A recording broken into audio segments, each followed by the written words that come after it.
afternoon to everyone. I am Manisha Mundera and I will teach you science. तो आज का हमारा topic है नेचुरल रिसोर्सेज। ये एक बहुत ही बेसिक टॉपिक है और जैसे कि आप सबको पता है क्लास 5th से लेके क्लास 10th तक के सिलेबस में भी है साइंस के सिलेबस में नेचुरल रिसोर्सेज दिया हुआ है।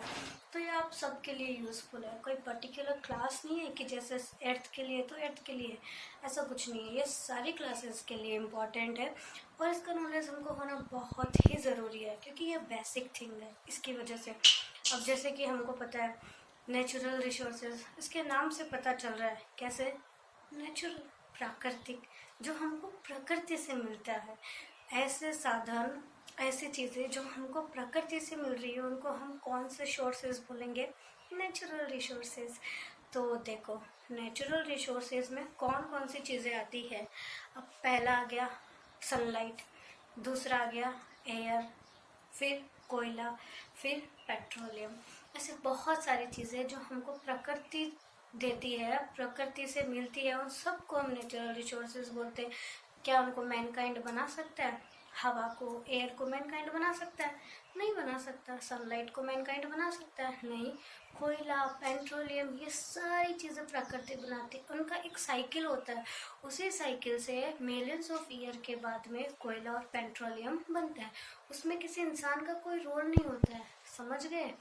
तो चलो हम ठीक है आगे पढ़ते हैं। अब पहले ये चीज़ जानना बहुत ज़रूरी होता है क्योंकि नेचुरल रिसोर्सेज हमारे लिए क्यों इम्पोर्टेंट होते हैं, हमारी ज़िंदगी में उनकी इतनी इम्पोर्टेंट रोल क्यों है, क्यों उनकी इतनी अहम भूमिका है। जैसे कि अगर सनलाइट नहीं मिल पाती है तो प्लांट्स अपना खाना नहीं बना पाते हैं क्योंकि सनलाइट से जब सनलाइट उनके ऊपर गिरती है तो फोटोसिंथेसिस से ही तो वो अपना खाना बना पाते हैं ना। इस प्रोसेस को क्या बोलते हैं? फोटोसिंथेसिस बोलते हैं, प्रकाश संश्लेषण प्रक्रिया बोला जाता है। तो अगर सनलाइट नहीं होगी तो पेड़ पौधे अपना खाना नहीं बना पाएंगे और वो खाना नहीं बना पाएंगे तो वो ग्रो कैसे करेंगे, वो कैसे बड़े होंगे? और ग्रो नहीं कर पाएंगे तो फ्रूट्स, वेजिटेबल्स, ग्रेन, पल्सेस ये कैसे उस पर लगेगी? नहीं लग पाएगी ना, नहीं हो पाएगी क्योंकि वो ग्रो नहीं कर रहे हैं। तो हमको कैसे मिलेगी? तो इस वजह से सनलाइट हमारी ज़िंदगी में बहुत इंपॉर्टेंट रोल प्ले करता है। वैसे ही एयर में क्या होता है? ऑक्सीजन, और उस ऑक्सीजन को हम लेते हैं, इनहेल में लेते हैं कि नहीं लेते हैं? लेते हैं ना, ब्रीथ इनहेल करते हैं तब लेते हैं उनको। तो वैसे ये सारी चीज़ें हमारे लिए बहुत इंपॉर्टेंट रोल प्ले करती है। तो उसके बेसिस पे हमने नेचुरल रिसोर्सेज को 2 पार्ट में डिवाइड किया है। पहला एग्जिस्टेबल एंड दूसरा इनएग्जिस्टेबल। एग्जिस्टेबल मतलब जो लिमिट मात्रा में है, जो एक सीमित मात्रा में लैंड पे, अर्थ पे है। जैसे natural resources are divided into 2 part. Which 2 part? First is exhaustible and second is inexhaustible. जैसा कि मैंने मेंशन किया, एग्जिस्टेबल मतलब लिमिटेड, इनएग्जिस्टेबल मतलब अनलिमिटेड। एग्जिस्टेबल जिसका आप यूज़ करोगे और एक टाइम तक यूज़ करने के बाद में वो ख़त्म हो जाएगा क्योंकि उनकी मात्रा सीमित है पृथ्वी पर। जैसे कि कोयला, पेट्रोलियम, अगर आप उनको बहुत टाइम मिसयूज़ करोगे, बहुत ज़्यादा यूज़ करोगे या फिर एक टाइम तक यूज़ करते ही जाओगे तो यूज़ करने के बाद में उनकी मात्रा चूँकि सीमित है, वो मिलियंस ऑफ ईयर्स में बनते हैं। उनको बनने में जितना टाइम लगता है ना, उतने टाइम में तो हम पता नहीं कितनी सारी इन चीज़ों का यूज़ कर लेते हैं और वो ख़त्म हो जाता है।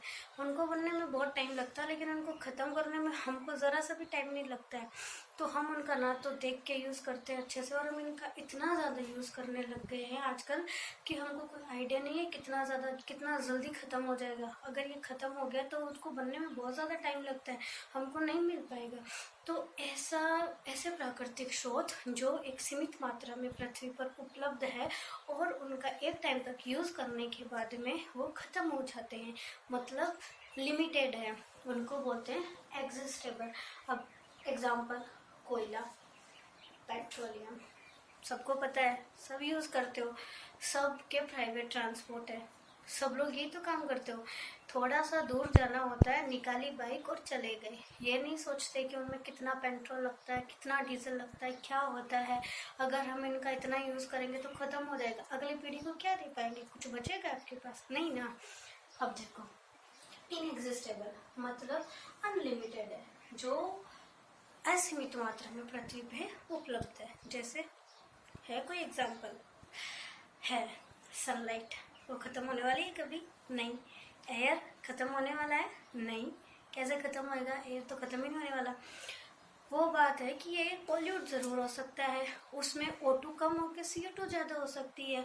अगर हम डिफॉरेस्टाइजेशन करते, हम बहुत सारे गंदी केमिकल्स का यूज़ करते हैं, तो उन सब चीज़ों से क्या होने लग जाएगा, O2 कम होने लग जाएगा और CO2 का लेवल अप हो जाएगा, जिससे आप लोगों ने ग्लोबल वार्मिंग तो पढ़ी है, तो ग्लोबल वार्मिंग होने लग जाती है। अब ये सारे टॉपिक हम नेक्स्ट क्लासेस में पढ़ने वाले हैं, तो पहले हम ये नॉर्मल चीज़ें पढ़ लेते हैं, ठीक है।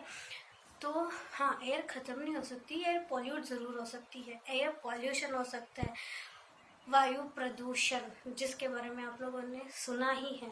तो देखो, इनएग्जिस्टेबल मतलब जो अनलिमिटेड है, एयर हो गया, सनलाइट हो गया, ये सारी चीज़ें।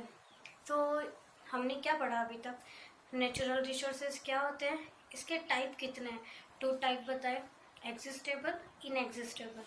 एग्जिस्टेबल विच इज़ लिमिटेड, ठीक है ना, जो सीमित मात्रा में उपलब्ध है, और इनएग्जिस्टेबल जो असीमित मात्रा में उपलब्ध है, जिनका आप चाहो कितना भी यूज़ करो वो ख़त्म नहीं होने वाला, लेकिन उनको पॉल्यूट नहीं करना, उनको ख़राब नहीं करना है, क्योंकि वो ख़त्म नहीं होगा, लेकिन हमको उनका यूज़ करने में प्रॉब्लम तो हो सकती है ना।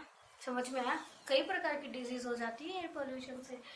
तो ये हो गया हमारे टॉपिक, एयर एंड सनलाइट, ये हो गया इनएग्जिस्टेबल के अंदर। अब देखो, इनको हमें कोयला और पेट्रोलियम को अच्छे से एक्सप्लेन करना पड़ेगा, ये कैसे बनता है, क्या होता है, किन किन चीज़ों से बन रहा होता है, वो सारी चीज़ें हमको अच्छे से समझनी पड़ेगी, लेकिन ये सारे हम पढ़ेंगे नेक्स्ट क्लास में। तब तक के लिए बाय बाय।